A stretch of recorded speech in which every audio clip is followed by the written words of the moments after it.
Okay, this is Mark Arnold, and today we have on the Fun Ideas podcast Daniel Coston. Is that how you pronounce it? I should have asked ahead of time. Coston, like Boston with a Coston. C. I've been called much Coston. worse. I'm a photographer. I'm used to being called much worse. Yes. Okay. And just to keep everyone on track, we're on episode number 106 of the Fun Ideas podcast. So, welcome to the show. And just wanted to ask you basically tell me a little bit about yourself and how you got into rock photography. It sounds very interesting. Thank you. I have been doing this since about 1995, 1996. I was a writer for a couple different magazines. One is a sports writer, and then later on as a features writer for an independent zine. And I really thought my life was going to be in that or video work. Or film is what I actually went to school for. And along the way, photography said, "Hey, you haven't thought about this yet. Come over here." And as soon as I started doing that, the first things I photographed was the Beach Boys at Farm Aid, which was an amazing day. I got to interview Douglas Adams, famous science fiction author, photographed him, and within a week or two, started working with my first couple of bands. And it was just like, I have no idea what I'm doing, but I'm having a lot of fun. And you know, in life, hopefully the best things that come to you choose you. I think photography chose me more than I chose it. But when it did choose me, I didn't fight it. A lot of people, when something like that comes along, it's like, yeah, but I planned on being blank, blank, blank. It's like, if it's talking to you, if it says, come along, let's go, see where it leads. Yeah. Well, that's like me. Before we go on, Yeah. I'm a writer, if you don't know, and I write pop culture books, not just about the Monkees and the Beatles, but also like on cartoons, animation, comic books, things like that. So Okay. when I was in high school, I had no interest in writing, but I realized why is because I was writing about books that I didn't care to read and book Yeah. reports and other assignments. So it came to me naturally once I did it on something I liked. But so I guess that was kind of like with you with the photography. I mean, were you setting out to photograph bands, or were you just photographing everything? I mean, were you one of these shutterbugs that just like takes everything? At first kind of a little bit of everything. I did sports photography for about a year, but it was, I enjoyed it, but it wasn't that thing. Something about music and photography just said, that's it. That's what you've been looking for. Go. And since then, last 25 years, I work often, or did work often in Charlotte as an event photographer. I was the event seen and heard photographer for the Daily here in Charlotte for 16 years. And I was doing that for several publications and directly for organizations, literally during the day or at night, and then finishing that gig and then running off and photographing concerts. So just like I have this horrible problem where I can't say no. If I genuinely think I can pull it off and go see all these different things in a night, sometimes in different cities, I'll do it. So this past year has been an adjustment, like most of us, to say, okay, all these things I'm used to doing aren't happening right now. What else can I do? And kind of that led me into different things this year. But looking back, photography it was just all the things that lined up. I think if it had happened 5 years before, I wouldn't have been in the right headspace for it. But I was in the right place at the right time to start the journey. And when you started, were you doing digital photography, which is commonplace now, or did you start with actual film? With film. Okay, I so actually only went digital about 10, 11 years ago. I was one of the last stick in the muds. I don't know. I mean, my heroes were all the guys who worked with the Beatles, Jim Marshall, Henry Diltz, all the guys who were working with those bands, and then going back to Edward Steichen and Walker Evans, and really kind of people who made their look and feel through film. And that was what I wanted to do. I really, I loved blues and jazz photography. And I was just like, oh, how do you do that? Okay, I want to do that. So I held on to that until I felt like until I felt like I had taken film as far as I could go. Yeah. And then I felt like the digital gear had started to catch up to what I was used to doing on film. Right. So, but to this day, I always say I'm a film photographer in a digital world. I still like the imperfections and the guts and the heart that really for me goes into really great black and white and color film photography. Right. And when you were working with film, were you doing every step of the process, developing and everything, or are you just doing the actual taking of photographs? Except developing. I learned early Okay. on I was too fidgety.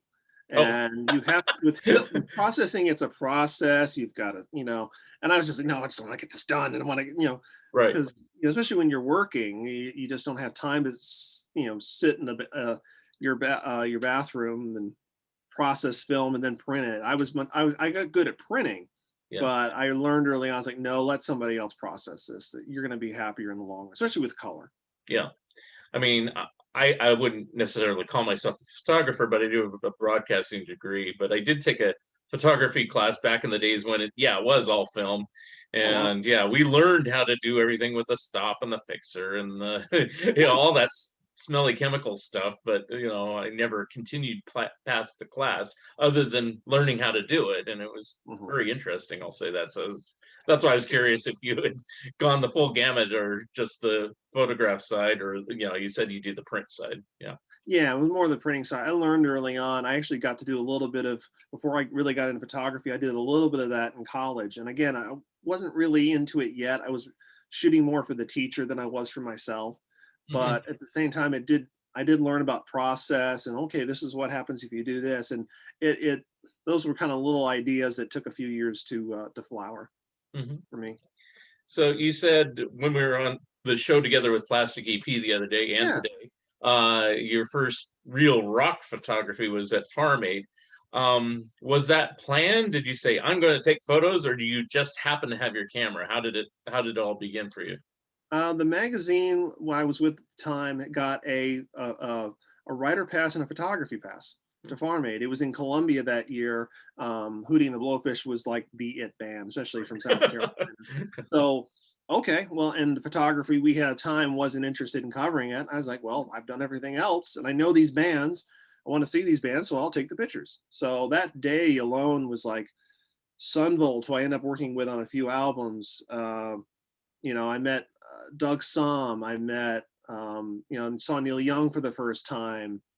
Willie Nelson and the Beach Boys, and met Steve Earle and all these amazing people. And it was just like, suddenly you're in the middle of it. You're in the middle of being around these people as they're interacting and being themselves, and you're getting to witness funny things or interesting things. And it was like, this is a real gig. This is a real experience. Mhm. And I think it was very intoxicating to me from the beginning. It was just like, okay. And even though I look back and go, God, I was so green. I could have done blah, blah, blah. What I did get though, for little baby steps was like, yeah, there's some good stuff there. Right. So, you said early on you did the Beach Boys and you've photographed them since. I've never really done I've done a few situations, Yeah. but not with any sort of longevity. I mean, have you photographed the Beach Boys enough to this point where you're the guy they call, or at least they're the guy they call if you're in the area or they're in the area? I mean, or Well, how does working with that work? them, I usually work with them through Endless Summer Quarterly, which is the magazine that we discuss. It's the official Beach Boys fan publication. It's Hmm. run out of Fort Mill, which is just across the state line from me. I live in Charlotte, North Carolina.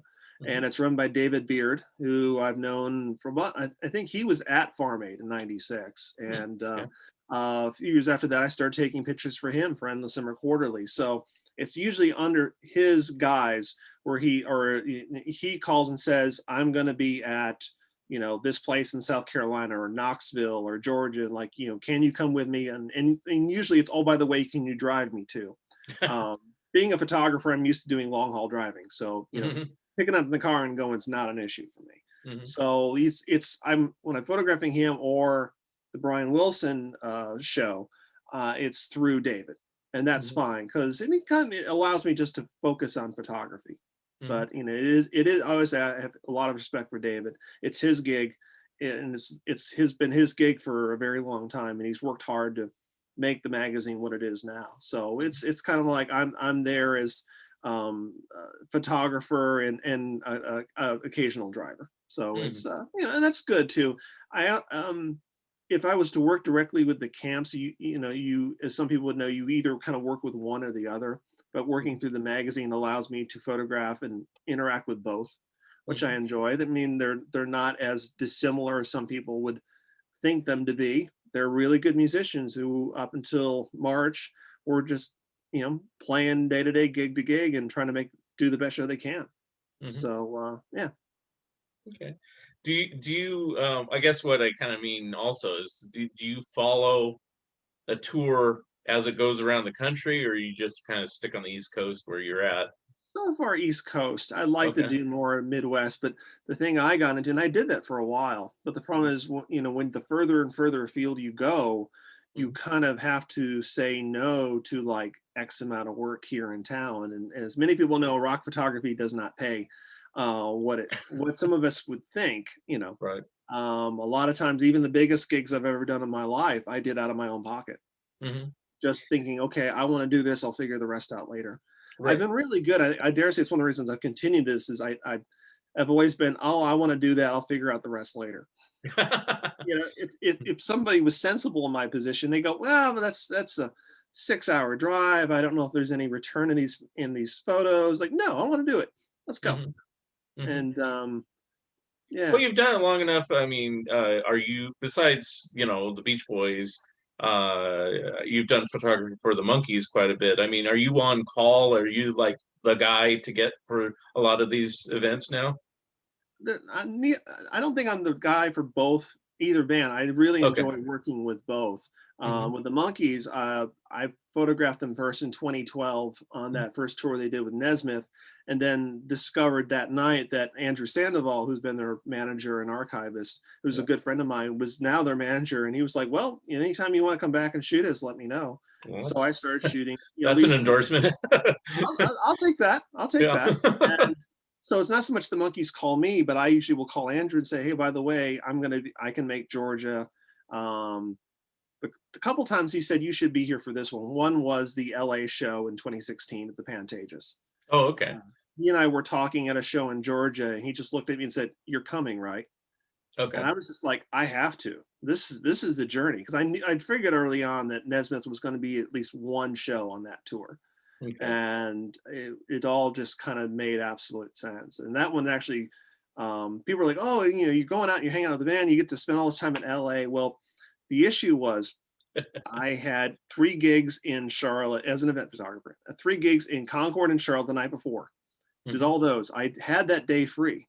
So Friday morning, I flew out to LA, got there for sound check, kind of stayed away from the band because everybody was very nervous. It was a very important show. But it Mhm. meant I got to hang out in the crowd and get kind of feed off of what was going on, their emotions of the night. Show was fantastic, as you probably have heard. There's Yeah. a lot of videos out there. There's not wasn't a lot of official photographers or shooting for the band apart from myself, but everybody in that crowd had a camera or cell phone, and God bless them, because it means that we got that night documented. That's really Mhm. important in the long run. But as soon as that show was done, I took a plane back. I took the cab back to LAX, flew back overnight, and shot 3 gigs in Charlotte the next day that I had been booked for already. Wow. Okay. But it was like, if you have the opportunity to go see that show, I mean, and as you remember at the time, Mhm. we all thought it was going to be Nesmith's last show with the Right. Monkees. We Mhm. didn't know it was going to be the last show that Nesmith did with Mickey and Pete. Peter, yeah. Mhm. Yeah. So I mean, I count myself very lucky for having witnessed that and documented it. Mhm. But a lot of times with shows come along, it's like I'll contact Andrew and say, "Hey, I think I can make Michigan," or oh wait, I was going to do Pennsylvania. I can't do Pennsylvania, which is what happened on the 2019 tour. By the way, I think I can make it to Michigan. Okay. So it's kind of like working out schedules and checking with him, making sure that vibes are good and everybody's kind of okay with it, even though I don't really interact much with the band. Right. Um, But, you kinda answered my earlier question. Yeah, you are on call at times, and yeah, you will oh yeah, fly further distances at times if you're the one they want to use, which is kind of a sweet deal. it's Yeah. it's a good it's a good call. Or like a good example is the Left Bank. I Mhm. worked with the 2011, the 2013 version of them. I interviewed all many of them in 2002 for a magazine article. stayed in touch with them. These shows in 2011 came about, and I was like, I have to go. I never thought I'd see the Left Bank. So I Hmm. went and shot both nights in Joe's Pub in New York. Well, the second night I was doing post pictures with the band, and then stayed in touch with them. I didn't know that 2013 show was going to be the last one. Hmm. The show fell. It was a Friday, I think, and it was my wife's birthday. Oh. And I really try not to run off too far on Hmm. her birthday. Be a good boy. And Tom Finn, the bassist and vocalist, Hmm. called me and said, "You really should be here. Michael Brown's going to play with us. Oh. The guy that wrote Walk Away Renee and Pretty Ballerina." It was kind of like, okay, yeah, I got to be here for that. And my wife understood. And yeah, darn. Of course, I then, I think I slept after the show. I slept a couple hours in the airport. I And thought you were gonna say I slept on the sofa. well, I did try once to sleep on the floor Not at on my LAX. birthday. Don't, yeah, you only do that once. I did that earlier in 2016. I got the chance to photograph Emmett Rhodes' last public Oh appearances. wow, cool. Only one. He did a thing at the Grammy Museum, and I was shooting that through my friends in Omnivore Recordings. And Hmm. again, somebody says, "Hey, you want to come out and shoot for us and photograph Emmett Rhodes?" Yeah, I'm there. I'm totally there. So, but I've learned actually doing what I did with a monkey show is easier. It's actually easier for me to take, if I have to take the Hmm. red eye back. Yeah. Because, again, you don't know how much this is going to turn into something unless a band has said, okay, we're going to have this and we can take care of this and this. You don't know, Yeah. and I always assume, well, no matter what, I can cover my own costs. Right. So it's the frugality, I think, that's kind of helped to keep me in this business Right. from time to time. So, but yeah, I was at even the Left Bank gig. I was back working a video shoot the next Wow. day. Okay. Yeah, Before we go on to other aspects of your career, I just want you gave me a list of like various artists you've covered, so I'd like you to like elaborate a little bit. yeah. Johnny Cash's last appearance. Tell me about that and how you got on that gig. The last public appearances and the only ones he did after June passed away. Hmm. I had gone and discovered the Carter Fold, which is the Carter family's venue in Virginia. And as soon as I went there late in 2002, I was just like, I belonged here my whole life. I just can't explain it. It Hmm. just is one of those places that just feels right to me. And I can still tell you the date. It was June 14th, 2003. I had a free gig, or I had a free day on Saturday. And I was like, and had been a month after June had passed away. Hmm. And I went just to see what was going on. And I picked up that night that there was a tribute show that was going to happen to June the next week, but it was something that people weren't talking about. It was like that Hmm. unspoken thing sometimes you run into in a conversation. It's like, okay, what's up? And I started talking to other people that work there, and turns out they were all Carters, Hmm. and or cousins of sorts. And one of them just said, "Yeah, come back next week and shoot for us." Hmm. So, and then she took me around to Jeanette and Joe Carter, who ran the place. They were Sarah and AP Carter's kids, and said, "This is Daniel. He's going to come back and shoot for us next week." Hmm. So, in short order, I found myself at Johnny, Mr. Cat. We always say Mr. Cash. So any of us who had experience around him, we all say Mr. Cash. We do it because it sounds right to us. Yeah. And so I photographed his tribute show to June on what would have been her birthday show. Hmm. And yeah, it was like just over a month after she passed away. Hmm. And word had gotten out through I think his daughter posted on like Johnny Cash web ring, if you remember those things.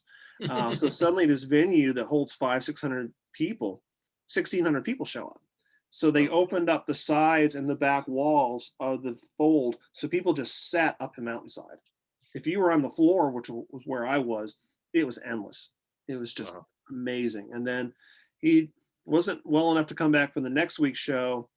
I was supposed to be in New Jersey the following week, which was July 4th weekend. Supposed to be up there, up in New Jersey, shooting a festival. The festival fell apart, Hmm. like not happening at all. So I was like, well, I know where I need to be. So I drove back to the fold and photographed what became his final public appearance, July 5th.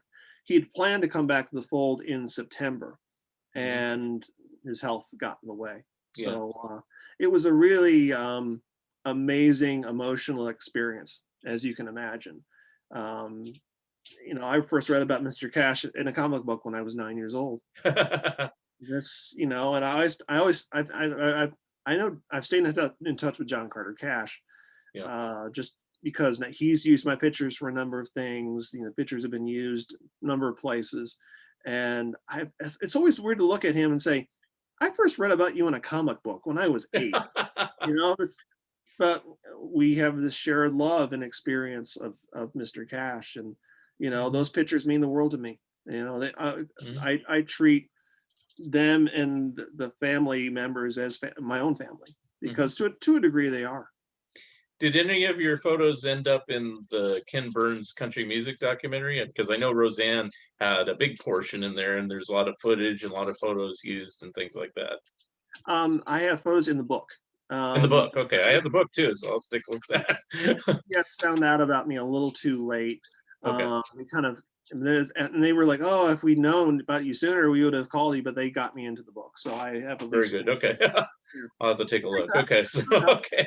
yeah, And you kind of answered the one question. So he didn't know it was the last gig, and then it ended up being the last gig. Is that correct, basically it? Okay, because correct. I don't remember. I just remember, you know, Cat uh, Cash kind of slowing down in his career, and he seemed to be ailing. I didn't know if he made an official announcement. Like I think Glenn Campbell did like a final show or something like that. Yeah, Yeah, what yeah. happened was his really Mr. Cash had a version of neuropathy unto himself. They never really fully diagnosed it. They guessed at it, Hmm. but it really was something unto himself. And he announced that he was getting off the road in 1997, but then he started doing more shows at the Fold. He Right. did some shows with June to benefit the Fold, but most of it was just word of mouth around that area. If you didn't live in the area, you probably wouldn't have known about it. Yeah. But So also, he had a couple albums before his death that, and of course, it ended up being like a 5 volume series or something like that, you know. 5 or 6, and Yeah. there's still more there's still more in the archives. There's some Mhm. songs I know that were recorded I'd love to hear. Mhm. So someday, who Yeah. knows? And So I'm like you. I didn't first hear about him in a comic book, but I mean, he used to kind of almost be like the butt of jokes because he'd just appear on a variety show just and yeah, sing a song, and it'd be like Ring of Fire, and then he'd leave, and it wasn't like, well, this is the guy that did San Quentin and all that stuff. I guess so. yeah, It was, and then later he kind of got a renewed following, and respect like he deserved the whole time. But it's like, yeah. I think it took anyway. American recordings for people to see him kind of back to the start, and it took effort to see himself Hmm. back to the start. I think he had kind of consigned himself to doing dinner theaters and balloon festivals and Yeah, other things, and Rick Rubin gave him the chance to just be Johnny Cash. yeah. And once that spark ignited, then these amazing things came out of that period. Um, it's amazing in retrospect how many different careers Mr. Cash had, and they're all fascinating, and they all are um, speak to a really an amazing truth where light and dark both kind of Hmm. intertwine, if you will. Hmm. And that's fascinating, and in some ways the latter period, the American recordings, is the most fascinating, because it's almost like, if you see Mr. Cash as a Greek or Roman god, it's always more fascinating when the god falls to earth, because he Hmm. becomes human, he becomes real. Yeah, And yeah. I think for many of us, the story of Mr. Cash, and we all followed it. And, I, as a fan, as someone, as a listener, I followed that whole story of, you know, all the amazing things, all the times he nearly died in the 90s and early 2000s. And yet here he was in June 2003 doing a tribute show to June. Hmm. The only thing is amazing things I'll tell you about that show is he had not been walking for several months Hmm. before that, but he insisted on walking back into the fold. So somebody got on either side of him, and they walked him very slowly, step, Hmm. step, step. And he actually had to take a break like halfway through, and he sat down. And I have a picture of that where he's sitting down and he's surrounded by was the sea of people going up the mountainside, and he then walked onto the stage and Wow. started playing. He was going to do it the way he wanted to do it, and that was Mr. Cash. Very cool. Before I go into some other groups, a lot of them are 60s acts. Now, is Yeah. that your favorite time period of music, basically, before we cover a few of these? I think so. I've kind of bounced around decades all my life. And I always said if I had been around 20, 30 years earlier, I probably would have worked with big bands. And that would have been my grandparents' influence. Yeah. But something about the music of the 60s, particularly, British Invasion on, Yeah. there's an amazing of purity and growth and fearlessness Hmm. that comes out of that decade. And even as a kid listening to oldies radio, was like, oh yeah, this is different. Hmm. This is way, especially growing up in the 80s, it was like, oh, this is way different than what's surrounding me. So Right. especially on the radio. So it was just something I gravitated to, and I listened to. I knew all these bands, Hmm.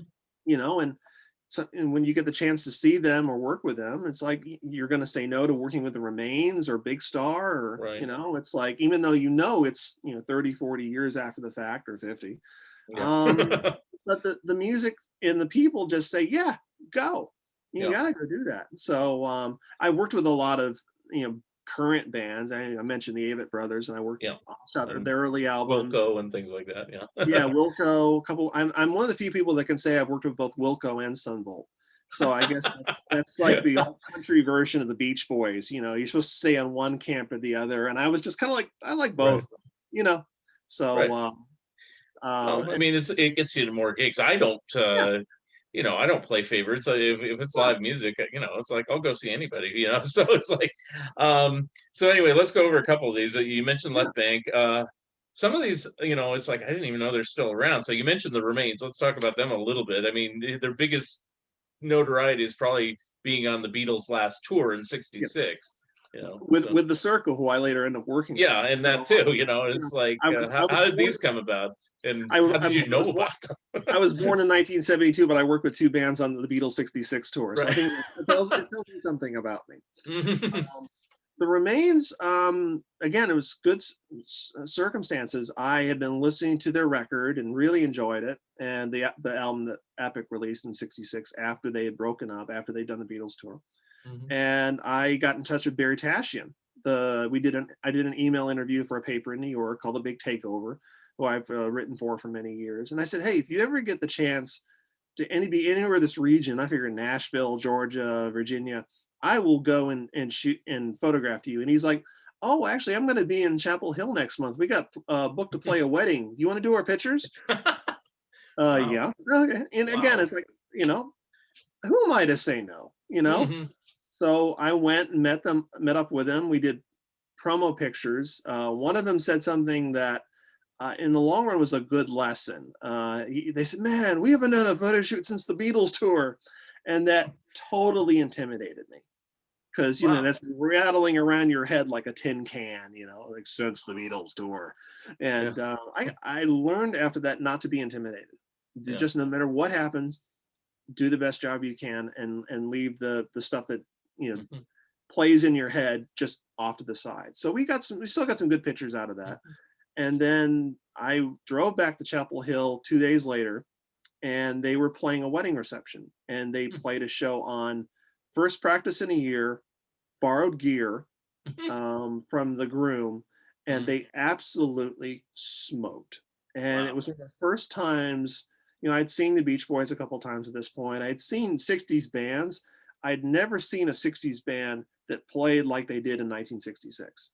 Wow. And this was at a wedding reception, and it was in the long. I look back on that show and I go, wow, that really was for me, it was a turning point. It's like, man, if they sounded like this Hmm. back in the day, oh man, I want more of this. So I sadly I've never got to see them again since. They were in New York doing a gig the day after the Left Bank gig in 2013. I just couldn't stick around and Hmm. see it, which is a shame because their drummer passed away a year later. I would love to have seen him again. And that's Uh, another question I have, is like, are all these groups like most of the original members, or just a few, or a couple, or it one? varies. And the remains was 2002. And at that point, they had all the original lineup. We actually Wow, did a cool. picture Okay. where I got him to pose in the exact pose and position of a picture that they did in 1965. Oh, that's I cool. got him to hold the picture in the corner. It's very meta. It's Mhm. very much like past is the present and this and that. But it was like we were just talking. I was like, wait, what if we did that photo? Yeah. And of course, my lights. I had like a tungsten light kit on me, and it was uh, the house we were in Chapel Hill was so old. Anything beyond like 60 watts was tripping the breakers. So we did this whole photo shoot with household lighting, Wow. just moving lamps around but God bless black and white. And black and white can cover a multitude of color sins. Mhm, So we did it. mhm, And again, it was an amazing show, and I've stayed in touch with them mhm. since. I don't know if I get to see them again, but tell you the one time I did, it was awesome. Cool. And then, like Procol Harum is one you left on Yeah, the list. Is that just Gary Brooker, or is there it's are there Gary other people? Brooker and other guys who have been in the band 20. Okay, so not Originally, necessarily how the it is, originals, but people have been in there a long time. Okay, right? I always kind of like think it's like Jeff Lindsay LO. It's Jeff and whoever's It's in the room. It's yeah, like, yeah, it's Jeff and whoever he's got in the band at that point. And right. Gary has kind of led the band, different people coming and going through the years. But it's Mhm. amazing that as soon as he opens his mouth, it's Proclair. I Yeah, mean, yeah. Gary is such a big part of that, and he actually has his most stable lineup now. And Hmm. the Procol never really, after the third album, they kind of changed every album. Hmm. So it's funny now that he's basically had the same lineup since 2006, 2007, I Hmm. think. Yeah. So, but fun guys to work with. Usually I would do kind of run backstage, do quick pose shots with them before they went on stage, whether it was their show or opening for Yes or someone like that. So Hmm. you learn to pick your spots. You learn to say, Yeah. okay, give me 2 minutes and I'll get this photo. Yeah. So do you normally have on most concerts the time to do it, or does it depend on the popularity of the act or whatever? It varies between acts. Obviously, Okay. if the band is super popular, there's a lot more people at them. There's a Yeah. lot more people. There's road managers. Oh, I want to keep them away from this and that. But it varies. Like Mhm. with Wilco, I'm gonna go back to that one. That was Okay. I That's was more popular. photographing them for a magazine, and they were 3 hours late for the photo shoot because they were sound checking.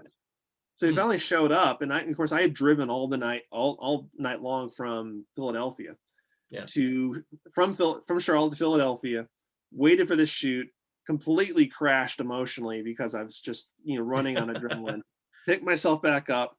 We get all the photos done in half an hour, and they Uh, were very nice because they knew they were so late. And then we just sat around and talked, right. and at that point we all kind of got along. And actually, I just kept shooting through that and got some really good pictures. So it really depends on the night. There's some bands I've worked with, it wouldn't have happened another night, but thankfully, because I was there either for the band or for a magazine, or through this, mutual party, the photos got done. Hmm. Now, in something like that where they're like 3 hours late, is there ever a time where you just say, "I can't wait anywhere. I gotta go," and you I, missed out on some experience? there's been a couple things that didn't happen because the band just couldn't do it or they Hmm. begged off, and that's happened. But Okay, I don't like I don't like being the one to say I can't do this. that's If fair. I can make Okay. this any way possible, even if it's like 2, 3 in the morning, yeah, I'm doing it. Okay. So, Yeah, I was just kind of curious. I, Let's see if and there's. that's coming out of video in my other fields. It was always like, no matter what, you brought home something. Yeah. No matter what, if you're going to go out and do this, you've got to bring home some picture to say, okay, but no matter, even if I'm the boss, I'm still Mhm. going to be one to say, oh, I got this. Mhm. So I again, it's also just you learn to stay open to possibilities, even if it's not what you originally planned. Right. So that's it's served me well through the Yeah. years. I was just wondering if you get frustrated. It's like 3 hours. I gotta go. I get well, I might get frustrated, but I try not to show it because as soon as you Very cool. show it, Yeah. it's over. Yeah. Because the more that you can interact with them, and even Mhm. if they're in a bad mood or something's going on, you just keep a straight face, stay calm. I have learned it's that it's the comedy thing. If somebody's being, say they're being Lou Costello, they're playing up. You got to be Bud Abbott. You got to play down, Right. because you play down, they're going to come down to you. Mhm. And so, I might do things in conversation just to make them laugh, say booger multiple times just to get a reaction. But Mhm. I'm still going to find a way to get them on my wavelength if That's very possible. cool. Now, the last one I'll ask you about before we go on to your books, Yeah. the group Love, Yeah. what was that one like? I count myself really lucky. I have a lot of friends in LA and California who said, "Oh man, I saw him and Arthur was a mess." And I saw two fantastic Arthur Lee and Love shows. Oh, very I, cool. I saw him. I look back that whole summer with Mr. Cash. It was those shows.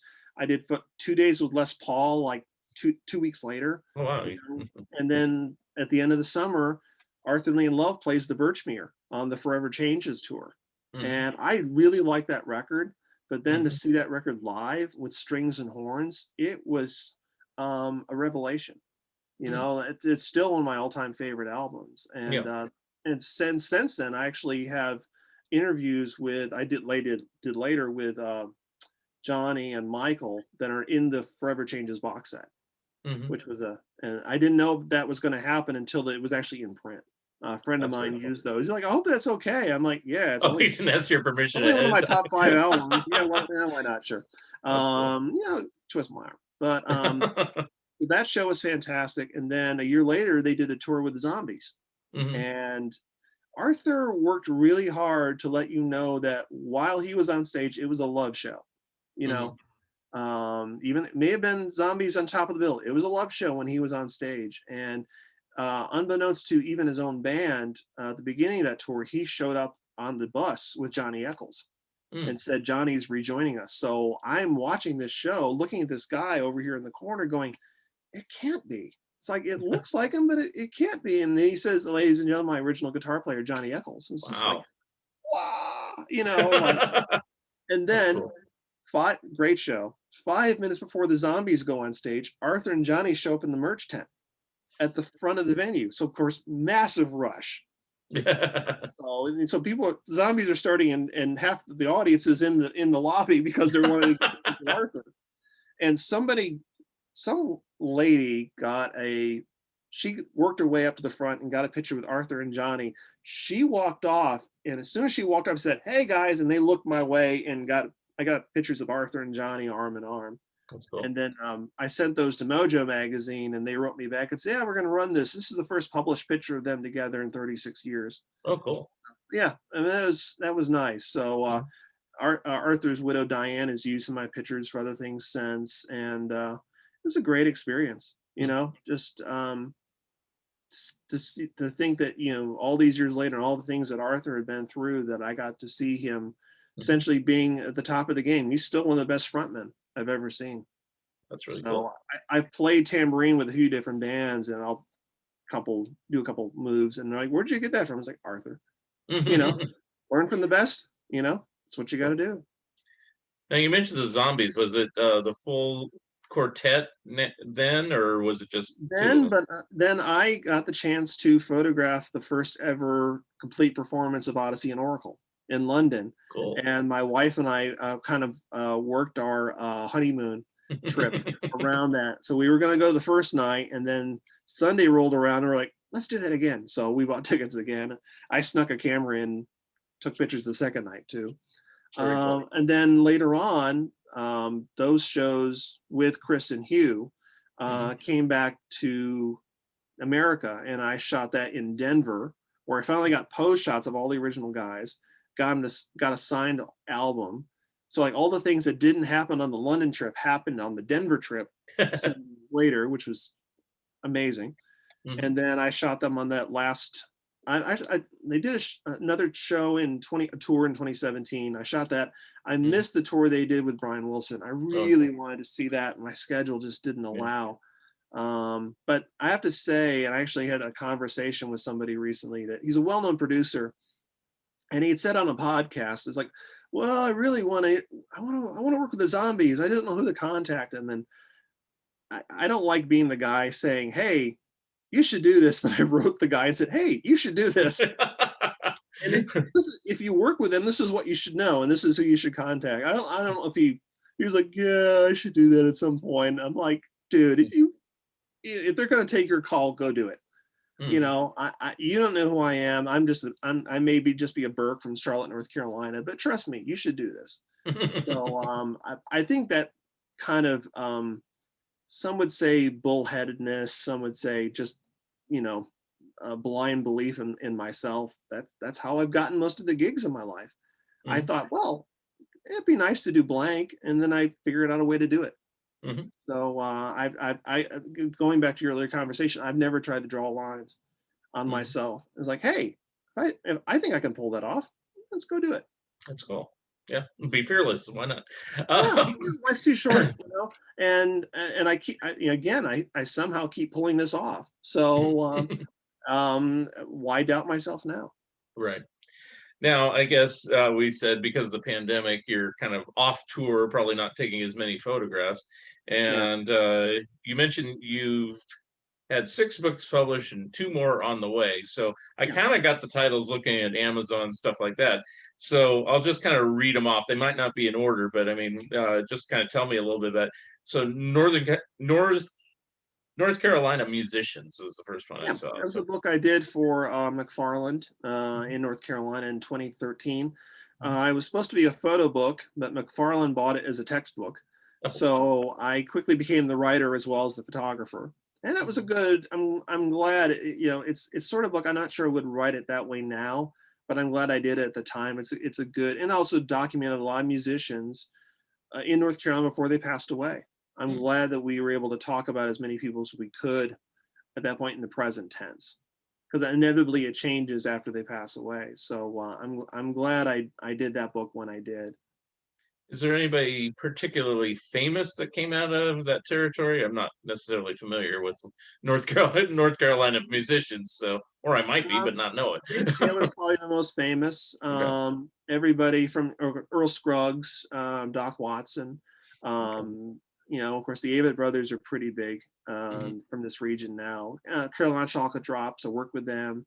Okay. Um, Again, and I came up in a time in the '90s where the Chapel Hill scene was just kind of blowing up. You had Ben Folds Five, you had Squirrel and Zippers, Backsliders. There was Hmm. you know, Raleigh had Backsliders in Whiskey Town, and Super Chunk, and Hmm. we were back in Chapel Hill, and I just kind of went and saw them, and eventually ended up working with them. So So are all these covered in this book then, or you have a and time frame? I worked them all in the book later on. Okay, So very cool. it was doing these books has been a good way to kind of say, oh, by the way, I did all this, and let me tell you some stories about them, or let me tell you more about these musicians or music that you may not know about. Okay. The reason I asked is because like I interviewed Tim Hollis, who's a big pop culture historian. I don't know if you're familiar with him, but a lot of his books that he wrote originally were very regional to Alabama and the area where he lives. And then as he got more known, he did Disney books and other things like that. So Yeah, I was saying, North Carolina musicians, is there anybody that I would know? And then you mentioned a few, and I go, okay, so it has more than a regional appeal, even though it has that title. I'm just curious. Yeah, yeah. yeah. And originally, it was me wanting to write about what was around me, and also that was what publishers were asking for. Hmm. So it was a little bit of both, and wanting to get these stories out. I've kind of been drifting more into more national books, including the books that I'm working on right now. Okay. Um, but I'm really glad I got those books out when I did, because it spoke to a lot of things that mattered to me. Hmm. And the next one I see, these are not in order because I think I put down it came out in 2020. The Last Days of Double Door Inn. Yeah, and actually, there's two books on the Double Door Inn. There's that Okay. one. That's the latest released book. Hmm. And the Double Door Inn was a blues music venue here in Charlotte. When it Hmm. closed, it was the oldest blues music venue in the U.S. east of the Mississippi, Oh wow. and it was a place I'd been photographing at for 20 years, and met Link Ray there, and you know, all these amazing musicians, and I really wanted to write about Hmm. the history of the place. So we had a couple different versions of the book that came out in 2009, 2013. And then in 2017, after the venue closed, I just took the book and rewrote it largely from scratch. Mhm. to really tell the story of the venue from beginning to end. And that was cathartic. I had worked hard to try to save the venue, which we weren't able to do. So I think that book was my catharsis for not being able to accomplish what I wanted to accomplish. So, and then the last days was a book of photos just from the last 5, 6 shows. I Mhm. realized in those last days, I photographed all the last shows, Mhm. that the photos were becoming its own project, Mm. but I really didn't have the time to dive into that until 2020. Mm. So Now, you said you're trying to save it. What was causing it to close? Was it poor attendance or just the owners were tired of running variety of it? Or things. The local community college had bought all the land around it, mm, and it was obvious to the owner that he either could sell it to the college for the best money, or they would shut him down and they would buy it for nothing. mm, And he would, and then the community college wouldn't allow us to move it up the street because, well, he already planned to tear it down. About it's, just they basically, mm. um, and I think they had this strange idea. Anybody who tears down historical buildings will tell you, oh, we're going to honor the history of the place by a plaque or something. It's almost this idea that if we tear it down, we own its history. Yeah, If it moves up the street, we don't own it, but we can always say it was here. Well, they don't own anything. right, The double door belongs to all of us that were a part of it, right. and I recognize that if we had moved it up the street, we had so many good faith things going that it would have only taken one person to break the chain. And Mm, honestly, it wasn't the double door the moment that Nick, who is the original owner from the beginning, as mhm, soon as he walked out the door, it wasn't the double door anymore. mm, So it was a mixture of things. yeah. Um, I acknowledge that time moves along and uh, things change, but it doesn't mean you always want them to change. Of course. So But yeah, yeah, it happens everywhere. They tear down things and move things, and yeah, like, it's not like how it was in the '80s or whatever. Um, next book I see is, and this one was kind of interesting, and I wanted to know if this came out of your photography or vice versa. There was a time, and it's about yeah. '60s music. So, And it's about um, the music scene of North Carolina, specifically Charlotte during the okay, 1960s. That came out of the Double Door book, actually, the first version. I had a okay, friend of mine who wrote me and said, "When are you going to do a book about my scene?" And which was the '60s rock scene. And I was like, I was listening to that music, but I realized I didn't know as much about what had been coming out of North Carolina as I should. hmm, And I really used the book as a way to learn and to document the music. And also, I wanted you to be able to follow a group of kids through the decade. There's some really great books out there about, that list every recording we know of and, who did what. And those are great books. But I really wanted you to know what it was like to be there. got And I did the book in a way, a kind of a long interview format style where I did 40 to 50 interviews and then I wove them together into a long narrative. that's cool. And McFarland actually looked at that and said, "We love this book. We'd never publish it because law publishers wanted to do single narrative, near Mhm, single narrator books, meaning I do all the writing and I use short quotes from all these people. Well, it's not my story. It was their yeah, story. right. So I actually formed my own imprint, which is Fort Canoga Press, to Oh, get that book out the way I wanted, and then I've used that for the last version of the Double War book, for the Last Days book, and a mhm, couple of my other books. I found I was happier in the long run, having control about how people saw the work. mhm, I wouldn't say I had a bad experience with McFarlane. Actually, I had a very good experience with them. But anytime you work with a publisher, it's like a large record label. It's give and take. yeah, And ultimately, I'm bullheaded enough to say this is how I want these books to come out. yeah. I've had the same uh, tug of war with Yeah, mine, which is Bear Manor. They mhm. do a lot of my books, but Yeah, uh, I try to keep it on the positive side. But I have yeah, published a couple of them on my own, yeah. either by choice or by design. So, Yeah, if another publisher stepped up and said we want to do this, I would wholeheartedly consider it. I've been yeah, working very slowly on a book on the left bank, which we'll talk about at some point. okay, That's kind of the book I start and then get sidetracked for hmm, different reasons. Yeah. I have a book I've been doing on an autobiography of Maurice Williams, or Maurice Okay. Williams and the Zodiacs. I might release that myself, but if publisher said we want to publish it, I consider it. Hmm. Same with another book I've been working on. I have another book that may be published by University of Tennessee. If they do it, great. If they don't, I'll put it out myself. But Very I cool. also like to stay focused on working. Hmm. I hate to say it. Well, it's the truth though. I'm happier when I'm working. Yeah. I'm happier when I'm creating.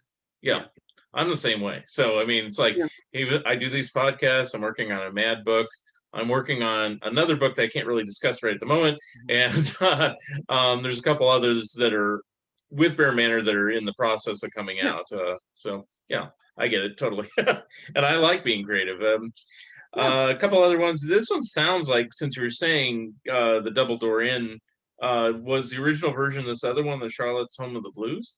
Is that That was the relate? original version of Okay, the got Daniel it. Okay. Coston book. Yeah. All right. Now that you said There's that, 3 versions out there, but the last one is, I think it's just simply Home of the Blues: A History of the Double Door Inn. okay, yeah, that's the one I just saw. Yeah. And then, oh geez, is this yours? Rock Hill High School? I actually I released that through For Canoga Press. It was a high school graduation that came to me and said, "Would you photograph it? And by the way, is there a way you can publish photos from this event?" I was like, "Well, I think I can do that." So All right.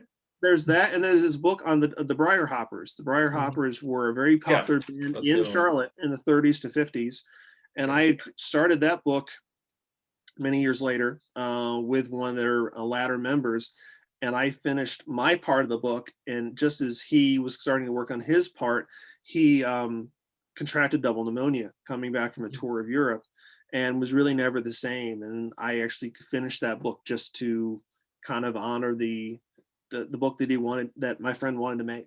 So I'm glad to have that book out there too. Hmm. So yeah, I always ask that because when the book is kind of a little left field compared to everything else in your um, lexicon, I guess, or whatever, bibliography or whatever the word is. Like I interviewed Michael Urey on one of these Yeah. podcasts. He does back issue magazine and other things, and is mainly in comic books. And then he has these travel guides, and he's also in North Carolina. And I go, is this you? Because there could be another Michael Urey. He goes, yeah, that was me. Yeah. Yeah. And I go, okay. So, I compare it to the same guy that worked with Johnny Cash and all yeah. these musicians is the same guy that on a normal day would be photographing 3 to 5 social events in Hmm. Charlotte. And most of those people have no idea. They'll say, "Well, what do you do when you're not taking pictures?" They're like taking more pictures and taking more pictures of bands. Yeah. "Oh, do you know any writing?" "Oh, yeah, 6 books." Or my favorite question is, "Did you ever photograph anybody famous?" "Nah, a few."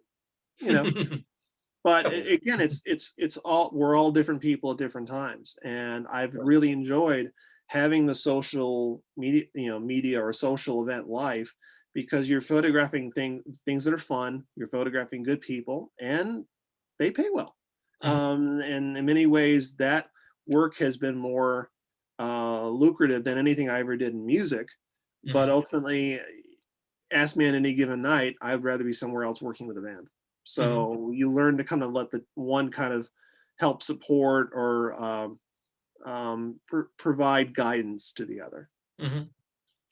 Now you mentioned Left Bank again. That's Mhm. a book you're working on. You photographed them, and you also were their executive producer. So how ingrained are you with the Left Bank and the Circle? You can talk about them Yeah, because you've kind kind of. of done the same thing, even if you haven't written a book about them yet.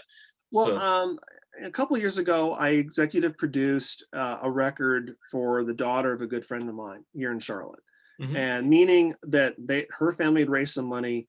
They needed to find a new producer and some other ways of getting this record done. And I said, "Give me a day, and I will put this record together." And I did. Mhm. I called some friends of mine, and we started the process. It took several months. We all put money in to get the record made, and it was great. Mhm. And at the end of it, I came away going, I really enjoy this. Yeah. And again, it's probably not the best idea financially to jump in as the producer slash executive producer, but that was what was calling to me. So 2018, I saw that the Circle had reunited with 2 original members, and we were doing shows. Mhm. So I drove out to I think, Van Wert, Ohio, which is Mhm. 10 hours from Charlotte. You know, pulled up 20 minutes before the show, introduced myself, and then took pictures, met them, and then drove home. Mhm. And Wow. then stayed in touch with them. Excuse me. And started thinking about them and realizing, the Circle had, great first album, really good. Their Neon, their second album's great. Even the soundtrack that they did for what ended up being a porn, Minx, is a great record. Really, really good stuff. And they had been working on singles for Columbia. They were going to be part of an album, but Columbia kind of was starting to lose interest in them. So all these singles never got put onto an album. And I realized that the Circle story was kind of unfinished. Mm. And I got in touch with them, and I actually helped bring them down to a festival we've done in Charlotte last couple of years called Fab Fest, which is a Beatles festival Mhm. done through John Tosco and the Tosco Music Party. And I was one of the organizers behind that. And they came to Charlotte, and I said, here's a crazy idea. What if you got to make the record that the Circle didn't get to make in 1968?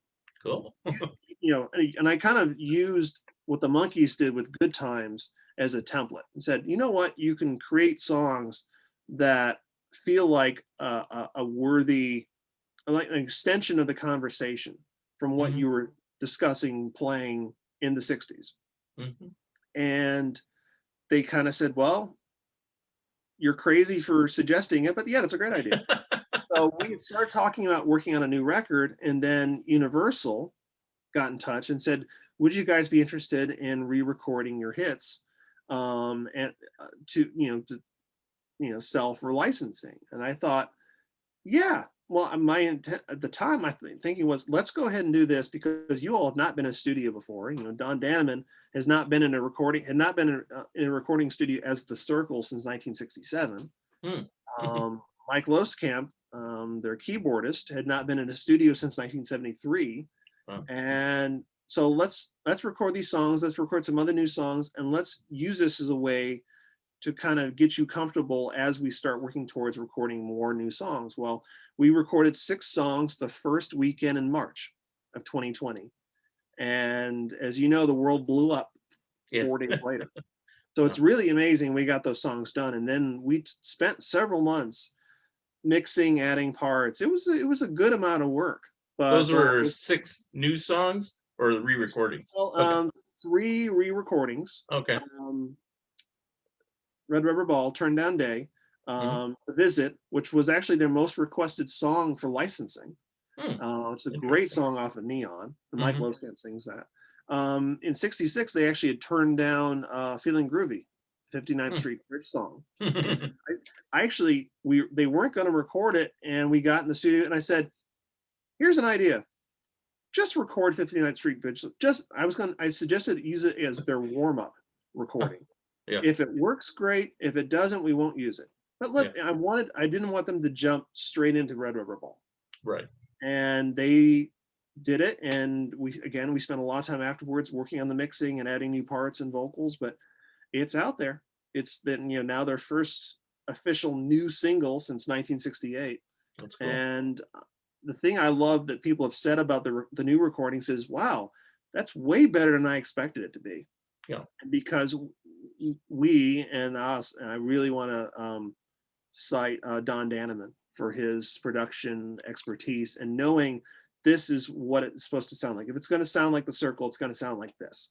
Mhm. And I mean, they sound great. I have high hopes that whenever they can start playing live again, we can start discussing recording again. Mhm. So we are discussing new songs. There's a couple things I've sent along to Don and Pat McLaughlin, their manager, and just like, hey, think Mhm. about this. Mhm. So we'll see. Don has several new songs that are great. Mm. I know Mike has some new songs. The other guys in the band have some songs, but there's a really good album out there right now Hmm. that we'll get to in the next year. Okay. Um, with the Left Bank, Yeah. uh, over the years, I had been in touch with other collectors or members of the band, and they had given me CDs Mhm. of things that had never been released or never officially released. They might have been circulated amongst collectors. Hmm. And because was and still am such a techie Luddite, um, they say, "Oh, do you want MP3s?" Like, no, I'll lose them. Send me CDs because I wanted the physical copy. I wanted Right. something that, like, yeah. And so, John Kennedy, who was a great collector from England, sent me CDs of his favorite left bank material, Mhm. and they were still sitting there, sat right here on my desk for 15, 16 years. And I never really admitted I had them. Mhm. And then shortly after Tom Finn passed away, a good friend of mine reached out to me and said, "Hey, what do you think about doing a left bank collection? Mm. And what do you have?" And I was like, "Well, what do you want?" I kind of had it. I didn't. I really figured that, well, there's going to be some other collector out there that has 3 albums of unreleased left bank material. You Yeah. never, the hoarder never thinks he's that person. Yeah. You think you're the person who has all that stuff. Right, And right. then I started saying, "This is what I have, and this is when this was recorded." I realized, no, I really am that guy. I am the guy who has Yeah. 40 years worth of unreleased recordings and has them in high-end files because I asked Mhm. for CDs. Mm. So, I mean, there are other collectors like John Kennedy, who sadly passed away, Sharfeza, who collected through the years, but thankfully I was in the position where I had high-end files, and I was the one in touch with the record label that we're eventually going to be putting this out. I don't want to say the label's name just yet because we're Okay. working towards getting this released, but we are looking at a May release. It's 2 CDs of almost, well, it will include the third album that the Mhm. band did in the 70s. Has never been officially reissued since a really limited release it got in 1986. It Mm. had actually been recorded in 78. Mm. And then we were able to find 2 radio sessions that the 2011 band did for 2 stations in New York, one of which I actually helped coordinate that recording Mhm. way back when. And I can't wait for people to hear this. For me, Yeah. this is the left bank record that I've been waiting on ever since I first discovered them in the mid to late 90s. Mhm. So it's a real thrill. I mean, it's for a lot of us, we say the left bank the same way we say the Beatles or the Velvet Underground. Mhm. So it means a lot to me that I've been able to be the person to go back to all the family members, because sadly all the original members have passed away, and I stayed in touch with all the family members because I had met them at different times Mhm. and said, "Hey, we're going to do this. We're going to do this right, and Mm. everybody's going to get the royalties that the band should have gotten the first time around." It's cool. So when you're doing this, you also have to keep sight of not only doing this but doing this right. Mhm. I always say I'm doing what I would hope other people would do for me, or what other people would do for my friends, musicians I've worked with, friends I've worked with. Right. So I that's one of the things that's kind of helped guide me through this whole process. Is like, if we're going to do this, we're doing this right, and I don't want any more regrets than we have to face on a day-to-day basis. Right. So I'm excited. So I would say look May for that. Hopefully we'll have an official announcement soon. But I can't wait for you to hear it. That's cool.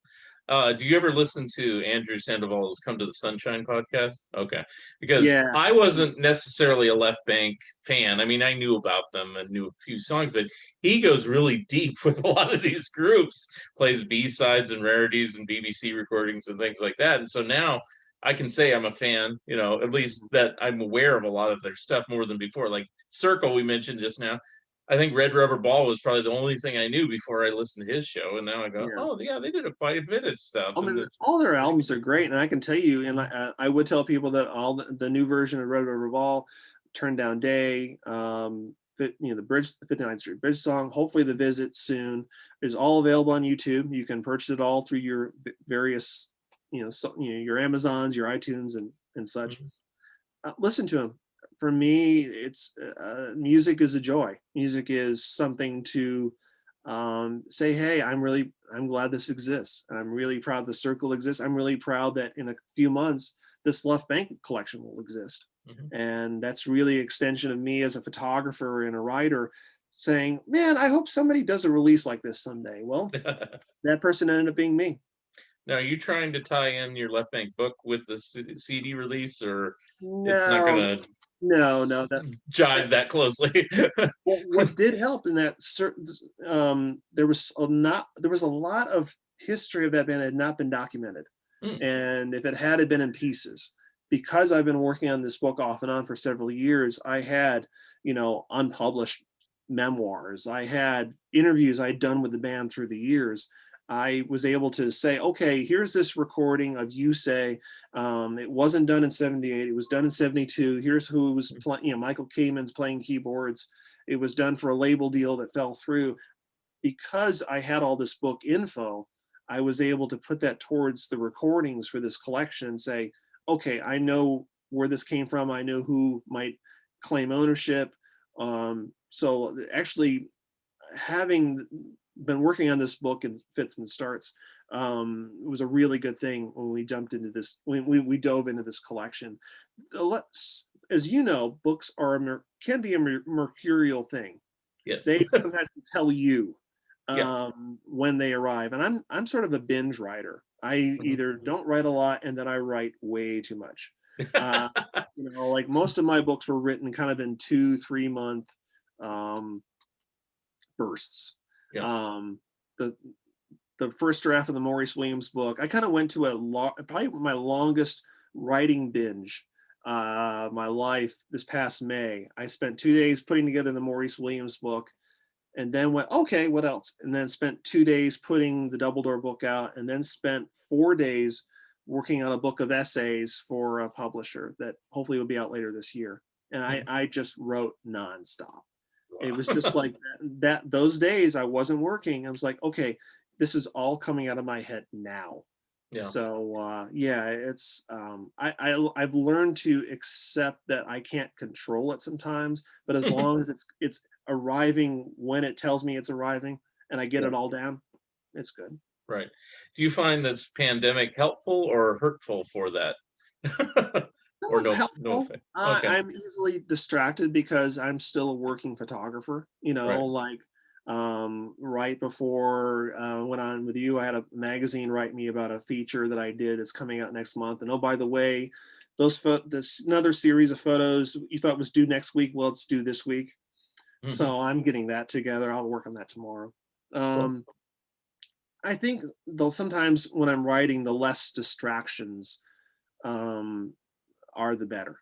Yeah. At some point with the Left Bank book, maybe later this year, after this release comes out, I'll look back at the book and say, where am I? I know that the essay book that I mentioned, that I need to spend 2-3 days more on that, and that's Yeah. coming. Yeah. But when it arrives, that's all I'll be doing for 2 days. Yeah. So, And I do the same. It's like I forgot one book I mentioned that I didn't mention that I was working on. I got the assignment to do the Mad Magazine book, but then I got the assignment to do Walt Disney Stars of Walt Disney Productions, and for some reason that really piqued my interest more than Mad. So yeah. I put away Mad for almost a year.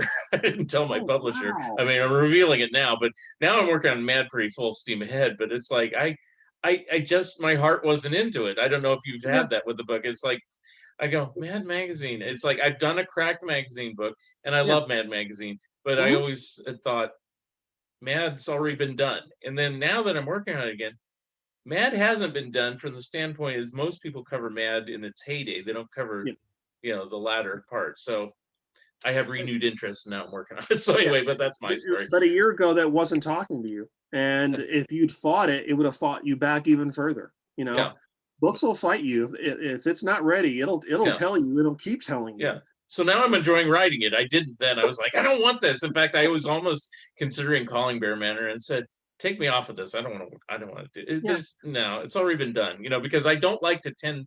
I tend to not like write books about stuff that's already been written. You know, Hmm. I did my own Beatles book, but it's just kind of a vanity project where I'm Yeah. writing my own critiques. I can do that, but to write the history of the Beatles, I mean, there's like 200 books on it. Mark Lewison did it perfectly. I don't need to do one.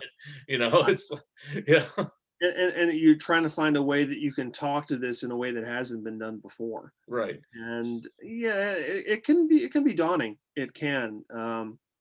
I consider myself a writer first. I think one of the things that interested me about photography was at that point I was a frustrated writer, and I was tired of feeling like I had to write a certain way for readers or for clients at the time, and I was just like, I just want another way of talking. I just want another Yeah. way of discussing what I'm experiencing and feeling and discovering. And photography just, hit that niche in so many ways. But Mhm. and even I kind of went away from writing when I discovered photography, and then 4 years later, I kind of went, oh, I'm missing something, and got back into feature writing. The first couple things I did was the remains in the left bank, which Mhm. then led me to back to photographing them and working Yeah. with them. So you accept as you go on to that life doesn't come these ways that you would like to plan them, but you can't. Right. But as long as you're open Learn to when, that. learn to be open to when they're ready for you, Yeah. and then you are ready for them. And Yeah. that's that that may sound meaningful to some, it sounds silly to others, but it's true. Yeah. Well, I mean, I think we covered every aspect of your career as being a photographer, a writer, and an executive producer on recordings. Is that pretty much everything you do in your in your work vocational time? It's a majority of that. I'm still kind of like overseeing a couple. I'm enjoying over this last year kind of helping to oversee or help get projects done that I liked. Whether it's I did the pictures for Sunvolt's new release, which was a DVD that I shot for them in 2005. They Hmm. just released it as double gatefold vinyl. It looks fantastic. I actually Cool. rescanned all my photos from 2005 just so I could get this. I wasn't happy with how it looked in 2005, but I'm happy now. That's So cool. I'm really happy about that. And then there's a song that's featured in my North Carolina 60s book called ABBA. It's by a Hmm. group called the Paragons. And it's now like, I think the original 45s goes for like $2,000. It's one of the most collectible garage rock songs, like, period. Hmm. And somebody reached out to me from Germany and said, I want to officially license it. I want to go through the band members.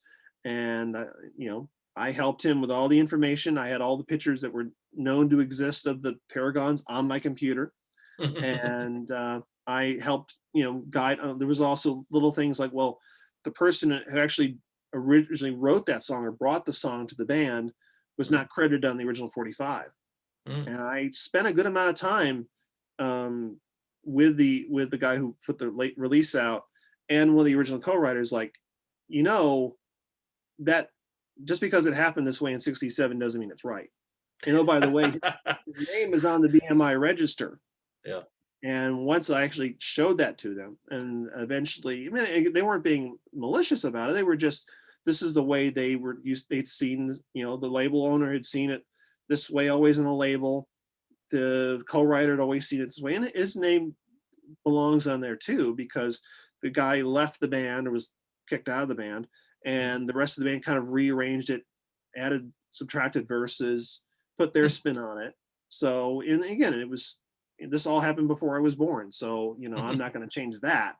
But I Mhm. can say, oh, by the way, you should also recognize the person who actually brought the song originally to the band. And that was a big thing for me. And that we did do that. Very cool. So I wasn't paid for it, but I thank very much. I appreciate UltraCat Records for acknowledging me and my work on this project. But again, it's a project I wanted to see exist. So I'm glad it exists. And there's always little bits and bobs here and there along the way. Again, I always, people are you this or you that? I'm like, I'm Daniel Coston. Uh, why draw lines on yourself? Mhm. I will tell you that one thing I've been doing for the last week is a good friend of mine passed away last Mm. week, and he was somebody who I knew for 18 years, Right. and he was somebody who always was writing lots of songs, but released very little. Hmm. Kind of, whatever reason, never allowed himself to be as prolific as he actually was. Right. And for the last week, my way of dealing with his passing was organizing and finding all these unreleased recordings Hmm. that he's done. I knew which friends of mine are similar hoarders to me, and still might actually have copies. And within a week, we've got 3, 4 albums worth. Oh, wow. material. I don't know how or if it will come out, Mhm. but I'm glad that it's all in one place now. Very And cool. I would want this whether it was on my desktop or somewhere else. Mhm. So the things I'm involved with don't have to have my name on them, but I'm glad that I'm a part of it nonetheless. Okay. Well, that's all the questions I have. Just wanted to learn more about you and all your various careers.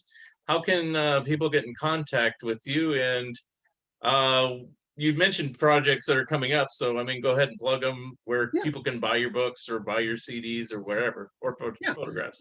All my books are available via Amazon. You can look up my name or Fort Canoga Press. You can find me online at danielcoston.com. I kind of keep more of as a blog site that kind of touches on everything. I have a separate site for my event photography, separate site for my music photography. You're interested in buying photos, but you can link to all that from danielcoston.com. Instagram, Daniel Coston Photos. Mhm. Twitter, Daniel Coston. Please hit me up on that. I don't use Twitter enough.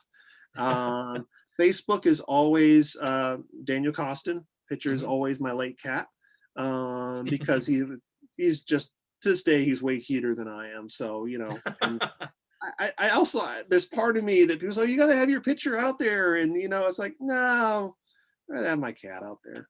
That's You cool. know, so yeah, All right.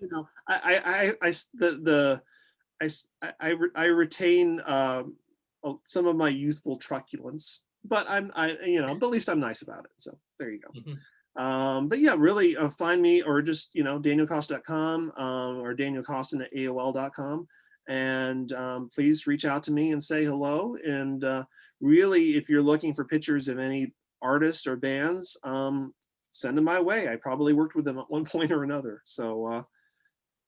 Yeah, and hopefully the Left Bank collection will be out later in May. The Circle singles are out now through Lightyear Universal. Search the Red Rubber Ball, Turn Down Day, Feeling Groovy, and look for more recordings from them later this year. Mhm. And we'll just see what else happens. It's going to be a long year. We've already determined this is going to be a long year. So let's create some cool stuff. Sounds good. All right. I want to thank you, Daniel, for being my guest on Fun Ideas Podcast, and we'll definitely talk soon. Yeah, look forward to it. Thank you. Good to All see you, right. man. Thank you Yeah, very much. Have a good day. do. Uh...